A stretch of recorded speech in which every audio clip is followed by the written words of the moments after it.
ஆச்சி அதிரசமா விடுங்க, கையில தட்டி சூடான எண்ணெயில பொரிச்சா அதிரசம் ரெடி. டாஸ்மாக் சோதனை வழக்கு விசாரணையில் மாநில உரிமைகள் பறிக்கப்படவில்லையா என அமலாக்கத்துறைக்கு உச்சநீதிமன்றம் கேள்வி எழுப்பியிருக்கிறது.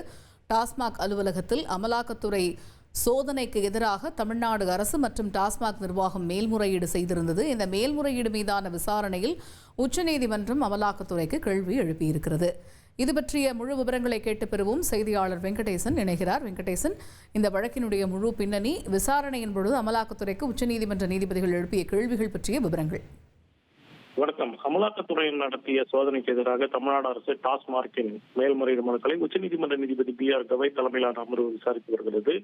இன்றைய விசாரணையின் போது தமிழ்நாடு அரசின் சார்பில் ஆஜரான மூத்த வழக்கறிஞர் கபில் சிபல் ஊழல் தடுப்பு சட்டத்தின் கீழ் அரசு நிறுவனத்தில் அமலாக்கத்துறை எப்படி சோதனை நடத்த முடியும் என்றும், மதுபானங்கள் விலையை கூட்டி விற்றால் அது குறித்து விசாரணையை டாஸ்மார்க் அல்லது தமிழ்நாடு அரசு காவல்துறை நடத்தும் என்றும், டாஸ்மார்க் சோதனையில் அதிகாரிகளின் செல்போன்கள் பறிமுதல் செய்யப்பட்டுள்ளதாகவும், அரசு நிறுவனத்தில் அமலாக்கத்துறை சோதனை நடத்தினால் கூட்டாட்சி முறை என்ன ஆகும் என்று கேள்வியை எழுப்பினார்கள்.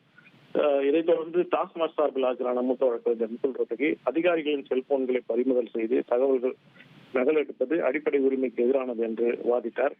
இதைத் தொடர்ந்துதான் அமலாக்கத்துறை சார்பில் ஆஜரான கூடுதல் சொலிசிட்டர் ஜெனரல் SP ராஜு டாஸ்மார்க்கில் பெருமளவிலான ஊழல் நடைபெற்றுள்ளதாகவும் 47 வழக்குகள் பதிவு செய்யப்பட்டுள்ளது என்றும், பண மோசடி கோணத்தில் அமலாக்கத்துறை விசாரித்து வருவதாகவும், ஊழலுக்கான ஆதாரங்கள் கிடைத்துள்ளதாகவும், சட்டவிரோத பண பரிமாற்ற தடை சட்டத்தின் கீழ் வழங்கப்பட்டுள்ள அதிகாரங்களை பயன்படுத்திய சோதனை நடத்தப்பட்டதாகவும், டாஸ்மார்க்கில் பெருமளவில் ஊழல் நடைபெற்றுள்ளது, மேலும் பெருமளவில் பொருளாதார குற்றங்களும் நடைபெற்றுள்ளன, சோதனை முறையாக நடத்தப்பட்டுள்ளது என அமலாக்கத்துறை தரப்பில் அவர் வாதிட்டார்.